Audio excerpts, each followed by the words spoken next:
Welcome to Football Conspiracies. I'm Jared Cole. And I'm Jared Rabinovich. This week's episode, Players and Their Beliefs, Part 2. Are dinosaurs real?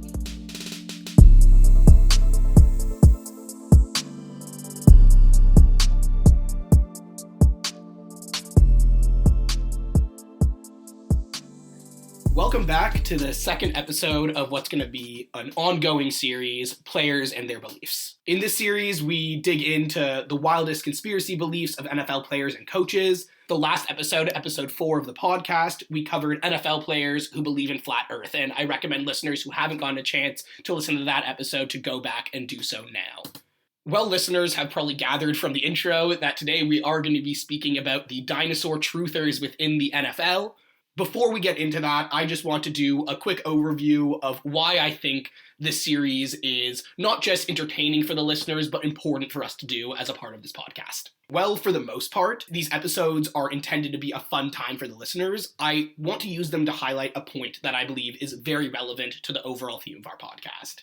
That point is that the prevalence of conspiracy believers within the NFL appears to be significantly higher than that of non-NFL playing population. I don't know if you've noticed that anecdotally as well, J. Cole? Well, you mentioned it last time in the Flat Earth episode that, 10 to 15 guys in the locker room, and that was higher than average, and you said you wanted to touch on this in a future episode. Absolutely, and you actually just brought up my next point, which is, well, there are no empirical numbers to back up this claim that there is a higher prevalence of conspiratorial beliefs in the NFL than the average population. Much of the anecdotal evidence I've seen, one important piece being the podcast you referenced by the Kelsey brothers when they said that 10 to 15 players in the locker room believe that the earth is flat, has pointed in the direction that this is the case. I have a couple theories as to why this might be the case. At some point, I plan on having a full episode, possibly a multiple-part series, dedicated to answering this exact question. But for now, I think it will suffice to briefly bring up some of the reasons why I believe this to be true. Before I get into those, J. Cole, do you have any theories as to why there's so many conspiracy theorists within the NFL? Well, the big thing about conspiracy theorists, in my opinion, is that there's not so much critical thinking going involved, if that makes sense. Like, they're trying to take everything at surface level. Like, if A plus B doesn't equal C, then there's something going wrong here. But sometimes A plus B just doesn't equal C. I think that's definitely the case for some conspiracies, definitely in the case of flat Earth, and certainly in the case of the dinosaurs are fake theory we're going to be speaking about today. But overall, I think that's only a smaller part of the whole picture. I think the biggest factor that contributes to the prevalence of conspiratorial beliefs in the NFL is simply that they are in isolated environments. Isolated environments like NFL locker rooms are always cesspools for conspiracy. These are people who are spending all their time together. They have a camaraderie with one another. They trust each other. They build community. And if a large contingency of that community holds a unusual belief, let's say, then it's more likely that people who have spent so much time around them, respect them, are going to start thinking, oh, maybe there's something to this. Does that make sense? Yeah. The second reason is because the conspiracy world all over the place is largely male-dominated. So it shouldn't be too surprising that conspiracies are very relevant in another male-dominated space. Yeah, I guess that kind of throws off averages if you only have males rather than males and females, or just females. Exactly. When you look in an NFL locker room, there is a good demographic of people who would be conspiracy believers regardless of them being NFL players. Yeah. The last reason I'm going to bring up during this episode is that, and I do want to preface this with, while I'm not sure how much of a factor this truly is, I would be remiss to not mention the potential of head trauma contributing to these beliefs. The reason I'm not ready to back up this theory wholeheartedly is partly because there are no real numbers backing it up, but mostly it's because I don't want to cast aspersions on people just because they have suffered a head trauma injury. Yeah, no, that's fair. It's not their fault they were thrown into football at such a young age, and if the head trauma is the factor, then it makes it a little more sad than anything. Absolutely, and not just that, but there's a lot of people not in the NFL who have suffered head trauma who don't believe in conspiracies, and I don't feel like pooling those people together. Yeah, that's fair. There's a lot of people who get hit in the head and don't think that dinosaurs are fake. Exactly. You get my point. So like I was saying, well, I don't believe this to necessarily be the case. I think it was necessary to, at the very least, mention during a discussion regarding the prevalence of conspiratorial beliefs within the NFL. But now let's get into what the viewers are here for. The meat and potatoes of the episode. Are dinosaurs real? Just quickly, I just want to answer that question, and it's yes. Okay, you can keep going. You've summarized the conclusion of this episode pretty succinctly, so I appreciate that. But let's get into what some of these players believe. And we're going to start with part one, the most famous dinosaur truther in the NFL, William Hayes. I'm sure you've heard of William Hayes' fake dinosaur theories, right? I have, but I'm confused with the word dinosaur truther, because wouldn't that mean that dinosaurs are the truth? Actually, interestingly enough, the word truther within the conspiracy world has actually been sort of flipped. So the most common use of this word is in referring to 9/11 truthers. And these are people who believe that 9/11 was actually an inside job, not a real incident that took place or a true terrorist attack. So when you say truther in the conspiracy context, it does seem a little confusing, but it generally means people who don't believe the general held belief or the general held truth on that topic. So the general held belief on dinosaurs is that obviously they are real, so a dinosaur truther, by this logic, would think that dinosaurs were not real. Okay, so like they know the truth. Exactly, that's exactly right. Okay. All right, so just getting into this topic, I know this is a bit of a leading question, but I still have to ask, what's your favorite dinosaur, J. Cole? I've always been impartial to the Velociraptor, because I always loved Jurassic Park growing up, and that scene in the kitchen is so tense. It's so good, and so that's why. I respect the answer. I'm never gonna get on someone for the Raptors, especially considering our home NBA team. Well, yeah, I mean, that helps, but... Regardless, in the case of William Hayes, his answer to this question, as some of you might guess by now, would certainly be that he doesn't have a favorite dinosaur. Not because he's some sort of dino hater, but because he doesn't believe that dinosaurs ever existed at all. On the face of it, this is a ridiculous theory. But would you be surprised if I told you that, upon some further digging, it's even more ridiculous than originally anticipated? I'm not surprised. I feel like they have an excuse for everything and anything when it comes to dinosaurs, so I'm excited to hear what they are. I hate to pull the rug on you, but I'm going to do it early so we don't build anything up. Unfortunately, the evidence behind this theory is lacking beyond belief. Well, yeah, that's what makes it funny. Oh, absolutely. But it's so weird. And you'll see the people who believe in this, as they begin denying it and try to put up their case, there's just no credible evidence they can put up. Okay. Other than, like, I haven't seen a dinosaur, have you? At this point, before I dissect Hayes' beliefs a little bit more, I think it's important to do a little bit of a character analysis on the man. This is largely based off of teammates, journalists, and other colleagues' impressions of Hayes. First of all, Hayes is a retired defensive end who spent much of his career on the LA Rams, but ended his NFL tenure playing for the Miami Dolphins. By all accounts, Hayes is a fun-loving guy whose teammates talk about him quite highly. He seems to be funny, charismatic, and an overall good friend and teammate. I saw several descriptors of him that simply referred to him as a character. Okay, he's like the personality hire who turns out to be really good at their job. Yes, he was fantastic at his job. He's retired now. Yeah. But he is also definitely a little bit of a personality hire, for sure. Here's a quick quote from the Rams defensive coordinator of when he was on the team. J. Cole, do you want to read it for the audience? Rams defensive coordinator had this to say about him. He's super important and people don't give him enough credit. People kind of think he's dopey at times. All the goofy things he does, he's always got a smile on his face. He's constantly keeping things stirred up. You guys see him go down and put his head down on the goalpost because he's ready to go to a dark place when the game starts.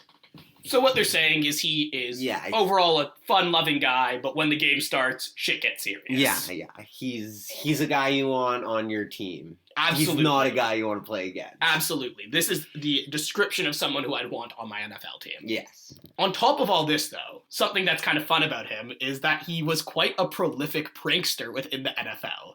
And I've collected a short list of some of the pranks I've been able to find. One time, Hayes hired a cohort of trailers to tow his teammates' cars and store them on the practice field. Literally just a nuisance. Hilarious. Similarly, in another instance, he had two of his teammates' cars towed across the street from the training facility, at which point he had makeshift houses built around them. That's like some serious planning and money, too. Yeah, like going to those lengths just to fuck with your teammates, I respect that. Yeah, I would love to see that. Can't not respect that. Exactly. However, in my by far favorite prank pulled by William Hayes, one time he allegedly filled linebacker James Laurantis' car with 10,000 crickets. 10,000. That is horrifying. Imagine getting back to your car and seeing that. Yeah, that's a mess for sure. For sure. And the knock-on effects of this prank might have gone a little further than Hayes wanted it to go, because while Laurantis was not upset, he did have to sell his car and buy a new one because there were so many dead crickets in the vents. Oh. Yeah, I don't think Hayes really thought this one as far as he maybe should have. Yeah, I mean, kind of sounds like Hayes owes him a car. Kind of, but I mean, when you're playing around with your friends who have also a multi-million-dollar salary, maybe your pranks can be a little more extreme. Yeah. Well, this was certainly a worthwhile detour. It's now time to return to the topic of the episode. In an ESPN article from 2015 titled "No Dinosaur Bones About It, William Hayes Remains Key Cog for the Rams," journalist Nick Wagner first reported Hayes' unconventional belief. The article begins covering the fast friendship between William Hayes and Chris Long, who, at the time of this article, were both defensive ends for the LA Rams. It goes on to speak about how close the two of them are, except for one major disagreement, and this is a quote. Hayes vehemently protests that dinosaurs ever walked the earth. To quote Chris Long speaking on the subject, J. Cole, do you want to take this one? He thinks archaeologists place bones underground like a parent would place Easter egg. They just planted them. It's some large conspiracy. He does not believe that dinosaurs ever existed, and he thinks that mermaids are real. I love dinosaurs, so we have a big point of contention. This quote is filled with so much beauty, I think. Starting with he believes that archaeologists are placing the bones like Easter eggs. That is so funny. Yeah, it's like they make up a job just so that they place bones, just so that they can find them. Exactly. Like, what? It's so funny to me, the idea that there's archaeologists out there like hiding bones and then going to find them. Someone's like when I'm being paid to look for bones like Easter eggs. Yeah, it's like equivalent of when like I hit my ball into the forest playing golf and I throw another ball, somewhat nearby and go, guys, look, I found it. Another thing that I think is definitely notable about this quote, and something that at this moment may have rattled some of the viewers hearing it, and this was the casual mention of mermaids being real. Yeah, I figured you would touch on that. That's why I didn't ask. Absolutely. I promise I'll dig into this a little more later. I just want to let the listeners know I'm not ignoring this fact. We will be coming back to this. For now, though, we have to focus on dinosaurs, or the lack thereof them, I suppose. And now to quote Hayes in response to these comments by Chris Long. J. Cole, want to take over? No, I don't believe dinosaurs existed. Not even a little bit. With these bones, it's crazy because man has never seen a dinosaur. We can agree on that, right? But we know exactly how to put these bones together. I believe there is more of a chance that we will find a mermaid than you will find a dinosaur because we find different species in the water all the time. I don't understand how Long just believes in dinosaurs. That's crazy to me. We know they died. We know what a T-Rex eats. That don't sound crazy to you? We have never seen a dinosaur before. We know exactly where every single rib was and which rib goes where. That's crazy to me. I can just imagine William Hayes getting like slightly more and more passionate through this quote. You can tell that by the end he's just like spitting what he thinks is absolute unadulterated fact. Personally, I love this rationale because it literally explains nothing. It's kind of just a roundabout way of saying, I've never seen a dinosaur, you've never seen a dinosaur, so therefore they must not exist. Well, aren't like crocodiles technically dinosaurs? Yeah, if we're going like down the evolutionary path, absolutely they are. They're not dinosaurs in the classical sense that we think of them as. Yeah, like they're not like a T-Rex dinosaur, but they're like one of the like aquatic land mixed dinosaurs that somehow survived. Like they're the remnants of what was once dinosaurs. Yes. Okay. After the release of this article, Hayes received quite a bit of online attention, not surprisingly, for his unusual beliefs. So much so that, I don't know if you know this, he was invited onto Jimmy Kimmel Live. That's hilarious. In this interview, Kimmel decided to bring Hayes to a natural history museum where they can speak to an expert about the dinosaur bones and fossil collection that they have at the museum. Right now, I have a bit of the clip for us to listen to, and if you want to see the full clip, please go on @FBConspiracies on Twitter, where you'll be able to find a link to the full video. Hey, how you doing? Hi, good morning. Hi. Hi, my name is Daniel. I'm an educator here for the Natural History Museum. Oh, we need you, Dan. Please. Have you met people who don't believe in dinosaurs before? Yeah, every now and then we do get people who don't believe in dinosaurs. Are you able to persuade them that dinosaurs are real? I give the facts and some of my personal experience with these. Okay. Your personal experiences As seeing in one? As in actually going out and digging for dinosaurs. You've never dug up a dinosaur before? I Have have. you? Yes, I have. Where? Utah. If Daniel has pictures, will you believe? Absolutely not. No. So you think he's this is Whoever they went and did those dinosaurs up would probably put them there. You think somebody planted the bones under the ground? And they knew exactly where to go get them from. I don't know about that. Well, yeah, of course you don't know. You're the Yeah. one who was tricked. The fossils that I dug up personally actually found using a jackhammer, and I don't think anybody You can. believe in I believe jackhammers? jackhammers. You do. Man seen jackhammers before. Yeah.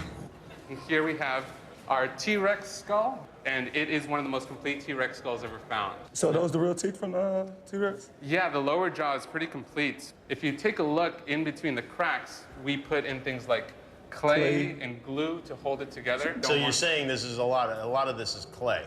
Not a lot. Well, the A lot. Yeah, a lot of outside. it's clay. A lot of this is You clay. can definitely tell. I understand why it would be why it's hard for people to believe that these animals did exist at one point. Because nobody never seen them. But also because they're just ridiculous in size. I have a claw. So is he. Yeah. What about Pokemon? Are those real? No, not so much. You What about can't- mermaids? Yeah, what Mermaids? about mermaids? We haven't found any evidence of mermaids so far. See, now you do believe in mermaids. Absolutely. Why do you believe in mermaids, but not dinosaurs? Because I feel like it's like a large body of water that we haven't discovered.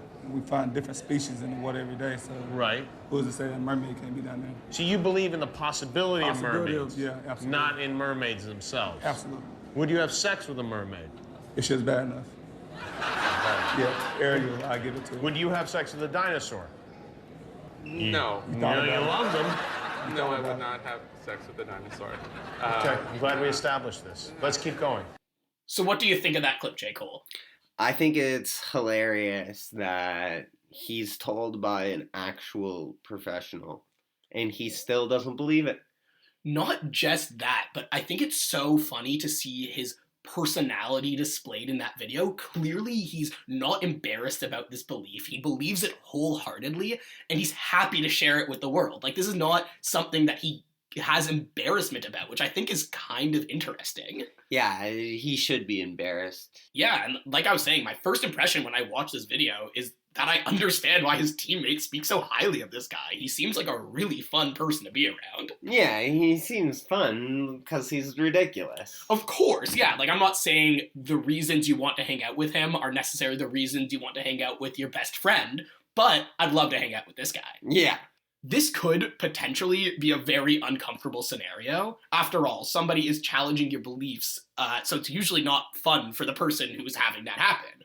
But Hayes seems to take himself not seriously at all, and him and Kimmel are able to have a lot of fun at this natural history museum that he believes is a complete hoax. Yeah, I mean, they were poking fun about the clay and the bones. Our Pokemon and reel. Pokemon reel, and yeah. There's a lot of good content in there. I think it was like a really good spot for Jimmy Kimmel to come in and make this bit. Yeah, definitely capitalized on it. Exactly, and also, like, you're a great sport, William Hayes, for going and doing all that. Yeah, oh yeah. It's at this point that we're gonna get into Hayes' belief in mermaids. I know this is what a lot of you have probably been waiting for. First things first, I feel obliged to mention that I indeed know someone who also believes in the existence of mermaids. You do? I do. I have a friend who believes in mermaids.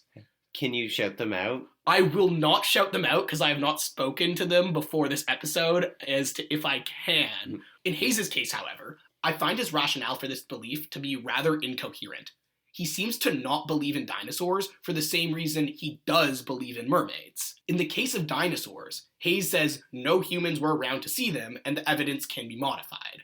For mermaids, Hayes says so much of the ocean is as yet undiscovered, so they must be there. I'm not sure why he doesn't come to the same conclusion regarding dinosaurs. That's wild. He uses the same logic to prove and disprove his own theory. Absolutely. If this logic was consistent, I'd expect Hayes to say something along the lines of, because there is so much in the past humans have not seen, dinosaurs must also be real. That makes sense, right? Yeah, exactly. I mean, you say so much of the ocean is undiscovered. Well, I mean, based on your eyes, so much of history is undiscovered, and so why couldn't there have been dinosaurs millions of years ago? 4 billion years of history not discovered, you know? Exactly. I find this point to be even more compelling when you dig into the history of the modern belief of mermaids. Are we turning this into a mermaid episode too? No, just a brief digression here. I think this is very entertaining. It's something I've come across in my conspiracy research before, and it's a pretty legendary piece of conspiracy lore. So Hayes says dinosaur remains can be modified, but the most famous mermaid hoax ever was indeed the modified remains of a fish and a monkey combined and put on display by the infamous American showman and huckster P.T. Barnum. I have a photo for you right here, J. Cole, of the mermaid that was put on display in P.T. Barnum's showcases. And once again, listeners can find this on our Twitter at FB Conspiracies. That's just scary. Yes, it is a stitched together monkey to a fish. It's disgusting. Yeah, that looks like a horror video game would use that for like their swarm of something. I completely agree. It's less the Little Mermaid and more those horrifying creatures that try to attack Harry Potter in the 6th movie. Yeah.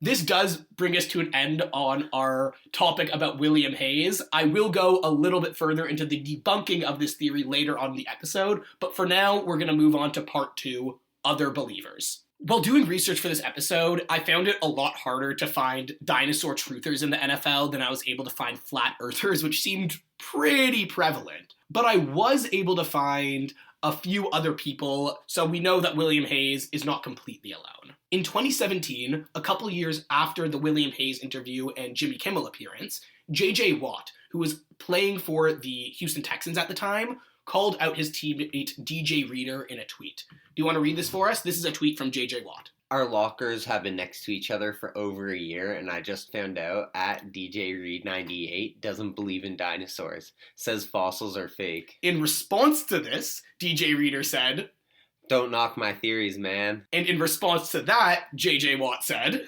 "Hey, man, I'm not the one who said it. I love you either way because you're my boy. I just had to see if anybody had your back. They don't." So I think that is a pretty cute exchange.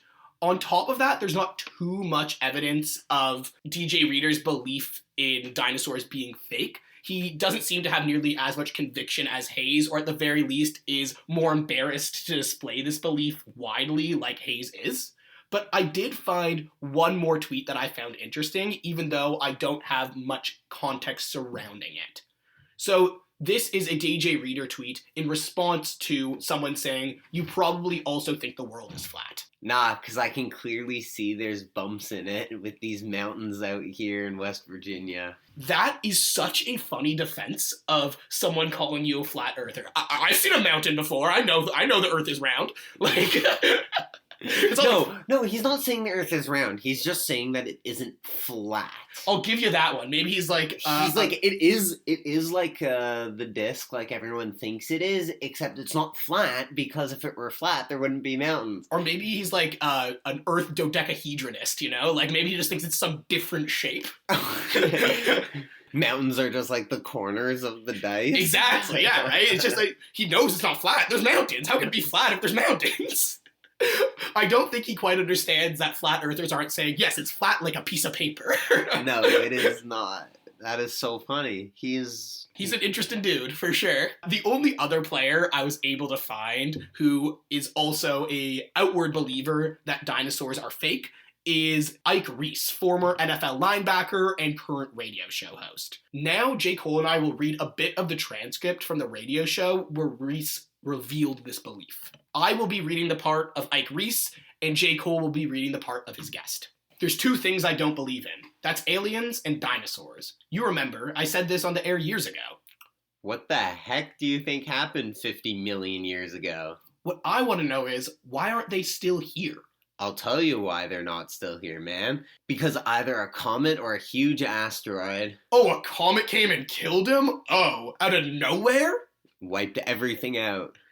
What about man that was here with him? Man wasn't here with them. I've seen movies with cavemen there. Yeah, but that's movies. There were no cavemen. They might have been some cavemen at the end when there was a great woolly mammoth. At this point, the producer interjects and says, man and dinosaur can't exist together because they'll eat us probably. Back to Ike Reese.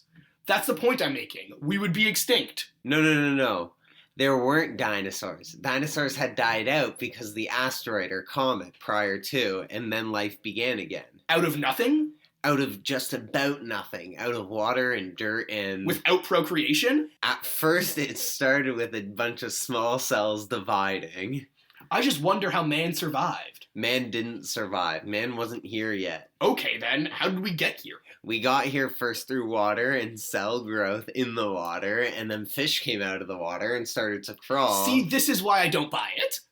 That is the end of the bit of the transcript we will be reading, but damn, that's hilarious. Yeah, I mean, he's literally laying out the facts for you right there, and while you're in the middle of explaining, just be like, nope, fake news. Absolutely. And, well, I think it is important to say that Michael Barkin, the guest of Ike Reese on this show, was not entirely 100% accurate about his science. For example, he said that we started back at the beginning after the dinosaurs were wiped out, which is definitely not true. His overall belief that, we came from cells who were duplicating into fish coming out of the water, that is absolutely true. Yes, that is evolution. And on top of his contention that, dinosaurs did not exist at the same time as humans. Obviously a fact. Obviously, yes. That is just Hollywood trying to make some special effects. Absolutely. I also love his point of, I've seen cavemen in movies. Yeah, exactly. Like, that's scientific proof. Unfortunately, this is the extent of the context I have on Reese's belief. These were also the only 3 NFL players I found to have openly expressed this opinion. I would hardly be surprised if there are more believers out there, but... You don't know who they are. Unfortunately not. And please reveal yourselves to us. I would love to know the dinosaur truthers out there in the NFL.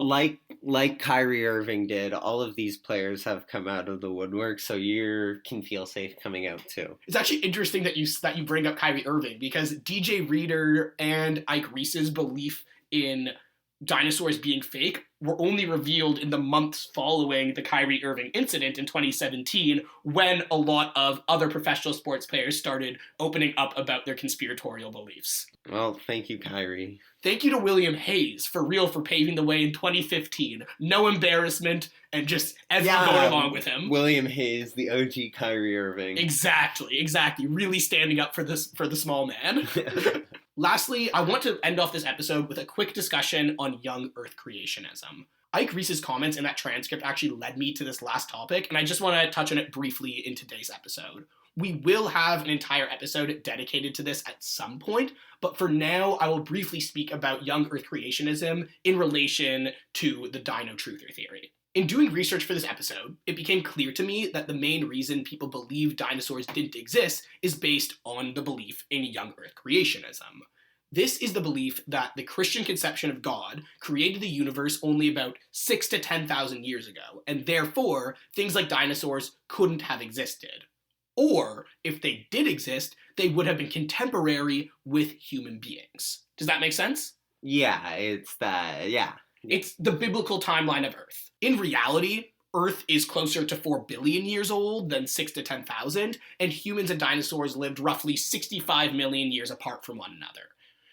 So, not exactly a realistic timeline, 6,000 to 10,000 years, especially since we have essentially documented history not that much newer than that. Like, this belief would have to imply that humans were intelligent beings pretty much from the moment they were conceived of. It is truly the belief that God created Adam and Eve, and now we are here today. So young Earth creationism is just Christians who don't believe in science? It is not just that, but the large contingency of young Earth creationists are evangelicals who believe in the exact biblical timeline of God. They read that as complete truth, and therefore the Earth is only 6,000 to 10,000 years old, depending on your interpretation of the text. Okay. What is truly crazy, though, is that according to a Gallup poll, 40% of American adults believe this to be true. This makes young Earth creationism one of the most, if not the most, widely held conspiracy belief. Yeah, it's because they're all Christians. For sure, but we live in... devout Christians, I should say, because there are Christians who don't believe in... That's absolutely true. It's actually a pretty American line of thought. You go to the predominantly Christian countries in Europe, and there will be a far lesser contingency of people who believe in young Earth creationism. This is largely because it has more to do with the Protestant sect and evangelicals than it does to do with Catholicism, which is much more popular in Europe than it is in America. But it is still wild to think that if you picked 10 random American adults, 4 of those people would not be able to believe in dinosaurs, or at the very least believe that dinosaurs and humans exist at the same time based on their conception of the world. Wow. It's pretty horrifying. That's scary. Yeah, you'll see why I have to dig into this a lot further in another episode, because suffice to say, a lot of people in the NFL hold this belief. Another thing I want to point out is that in the case of William Hayes, it actually doesn't seem to me like his belief is particularly religiously motivated or anything like that. In the case of DJ Reader, there's not much context. In the case of Ike Reese, it does seem like he is a young Earth creationist, and that's how he leapt to this conclusion. But in the case of William Hayes, man, I don't know how he got there, but I respect it. Dude just doesn't believe in dinosaurs. And does believe in mermaids. Honestly, I just want to chalk it up to, he's a whimsical guy who has whimsical beliefs. Yeah, why not? Seems like the most harmless conclusion. Yeah, I mean, there's always the conspiracy theorist who didn't get on the conspiracy through the back channel, random 4chan memes. You got it. The guy who just thought it one day and was like, oh, that's kind of funny. Yeah, that makes sense to me. Exactly. And I think that William Hayes would be more in the latter camp than the former. Yes.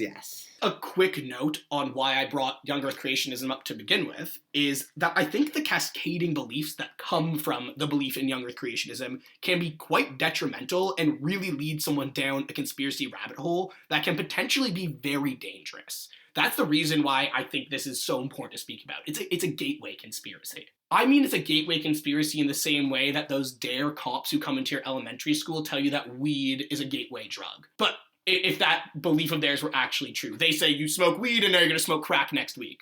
I think it actually is true in this case that a lot of people go for young Earth creationism and then they have to completely reconceive science because it goes against everything that we know to be true in terms of geology and history, and they have to adjust so much around that you end up having a lot of conspiratorial beliefs, which could be a lot more dangerous than the simple belief in young Earth creationism. Okay, so this is such a broad conspiracy that people have to make smaller conspiracies to make it make sense. That's exactly right. When your conspiracy is trying to explain the functions of the world as a whole, you're bound to have a lot of smaller issues you have to adjust around in order to rationalize that. I want to make it clear that while I do not subscribe to this belief, and I think there is a tremendous amount of evidence disproving it, I also don't think the belief in it makes someone any lesser. Well, like I said, I will dig into this further on a later episode. For now, I think it is important to recognize how, for most people who believe dinosaurs never walked the Earth, their belief in young Earth creationism is what informed them to get there in the first place. So that's what I brought for you today. Yeah, that's crazy. I'd always heard that people believed that dinosaurs weren't real, and I didn't realize how the extent of that thought could be translated into some really scary statistics. Absolutely. And this belief the belief in fake dinosaurs actually has a bit of a further rabbit hole to go down that includes things like giants having ruled the Earth. So there's a lot of fertile ground here for us to discuss on later episodes. But for now, this is your episode on dinosaur trutherism. Yeah, so I think if we were to go based off the name of this podcast, Jared, are dinosaurs real? Dinosaurs are indeed real. Okay, that's good to know. I'm glad. It's good to confirm for me and the viewers. Yeah, no, I'm glad that I was able to state that in case I wasn't able to make myself evidently clear throughout this past 45 minutes.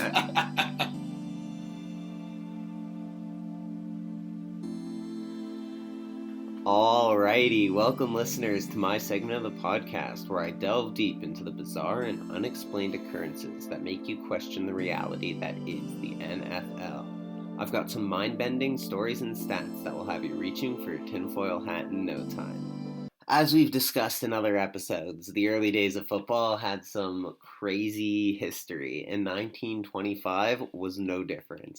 It saw dominance, a controversial championship, and possibly a lasting curse. Okay. So the Pottsville Maroons were an excellent football team for the time. Okay, well, this was for 1925, that is. They carved through their season with a 10-2 record. Their December 6th victory over the Chicago Cardinals, a 21-7 victory, solidified their championship dreams. However, a seemingly innocent exhibition game against the University of Notre Dame All-Stars in Philadelphia sent their dreams crashing down. So you might be wondering, how could there be a problem with an exhibition game? Yeah, I kind of was thinking exactly that. So, for the time, the game violated the territorial rights of the Frankfurt Yellow Jackets. Who? So, the Frankfurt Yellow Jackets were a team in Pennsylvania. The NFL, still in its formative years, had established territories to prevent teams from poaching games from each other. While Pottsville claimed they had league approval for the game through a phone call, in Philadelphia, the commissioner, Joseph Carr, denied it. He issued a warning in writing that they faced suspension if they played the game in Philadelphia. This seems like a bureaucratic, mobster territorial war. Kind of. Please, You'll hear. Please keep going. So, despite the controversy, the Maroons defiantly played the game, winning 9-7, but ultimately sealing their fate. Commissioner Carr suspended them from the league and stripped them of their championship. Oh, that's very sad. So, the Chicago Cardinals, the team that did end up winning it all, wasn't exactly squeaky clean either. Determined to improve their record and potentially snatch the title away from Pottsville, they scheduled games against struggling teams nearing the end of their season. This wasn't necessarily against the rules, but it raised eyebrows. Why didn't every team just do this? So, as we went over in the 1920, the winner was decided based on best record, not based on a playoff, There's no playoff bracket. No playoff, instead of based off a playoff bracket. So, with the end of the season coming and the Maroons having been eliminated with their crazy good record, They just need a couple more wins to pull them over the finish line. Exactly. However, their December 10th matchup against the Milwaukee Badgers crossed a very clear line. Desperate for the win, Cardinals player Art Foles recruited high school players from his alma mater, posing them as professionals to play against them and on the other team. No fucking way. The farce resulted in a lopsided 58-0 victory for the Cardinals, but the truth soon came to light. Despite their own transgressions, the Cardinals were awarded the 1925 championship. The decision sparked outrage in Pottsville. Of course. The Maroons argued that their suspension for playing in Philadelphia, outside their designated territory, was a technicality. They felt they had the best record on the field and deserved the title. Interestingly, the Cardinals' owner initially refused to accept the championship, arguing that they didn't deserve it that way. Wow, you know what? Good for him. That's integrity. The NFL's refusal to revisit the case cemented the Cardinals' title, and years later, with new ownership, the Cardinals embraced the championship. Of course they did. Yep. The controversy transcended the field. It exposed the NFL's lack of clear-cut rules and highlighted the financial pressure that pushed teams to exploit these loopholes. The high school player scandal cast a shadow on the sportsmanship and fair play of the NFL. The 1925 championship had a ripple effect that still shapes the NFL. Number one, it shapes the development of NFL rules. The incident led to stricter territorial rights and a clear definition of acceptable practices during the season's final weeks, as well as hoping to clear up other rules in the NFL and try and make them a little less easy to loophole around them. I think what shocks me most about this story so far is the fact that he was able to scramble together a team of high schoolers who were able to play in a professional football match that quick. No. It wasn't a team of high school players. It was just a couple of players from a high school. And did he form a full... Okay, so it was... No, he got those high schoolers onto the professional a previously existing team. Yeah, there were like 4 or 5 of them. It wasn't like a full like 23. So like the opposite of a ringer. Yeah, exactly. The exact opposite of a ringer. It also left a scar on Pottsville. So the Maroons were eventually reinstated, but the sting of the stolen championship never truly faded.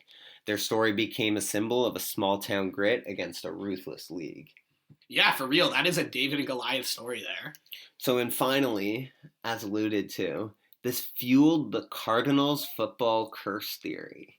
So I mentioned before how the Chicago Cardinals in 1925, and this curse carries all the way to this day. Mm-hmm. So some people believe that the events of 1925, because they claimed the illegitimate championship, were cursed to no longer win any more championships. So, as we've been talking, the Chicago Cardinals moved and eventually became the St. Louis Cardinals, who then came the Phoenix Cardinals, who then came the Arizona Cardinals. Of course. So, I'm just going to give you some run-through of the Arizona Cardinals' success or lack of, depending on how you want to view it, and you're going to tell me if you believe that fans have any reason to believe that the Cardinals are cursed. I'm game. Okay, so since 1925, they won one pre-Vince Lombardi championship in 1947. All time, their playoff record is 7-10.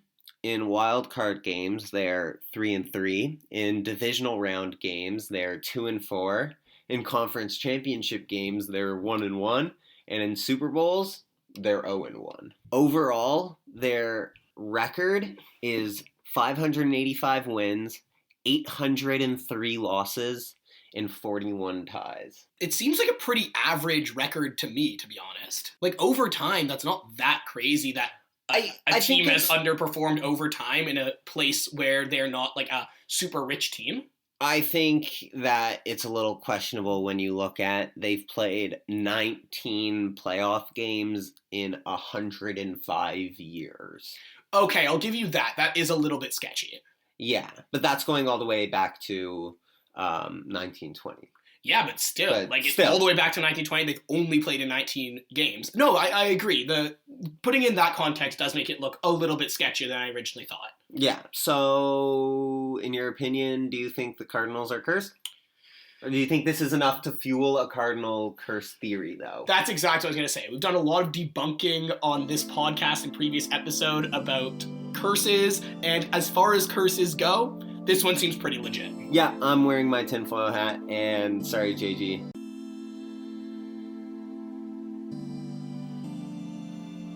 Thank you for listening to this week's episode. You can find us on Twitter/X at FBConspiracies, where we will post all the graphics we spoke about during this episode. You can also reach us by email using fbconspiracies@gmail.com. A special thanks to Blaze for the intro and outro music. If you enjoyed, consider leaving a review. Join us next week for more football conspiracies.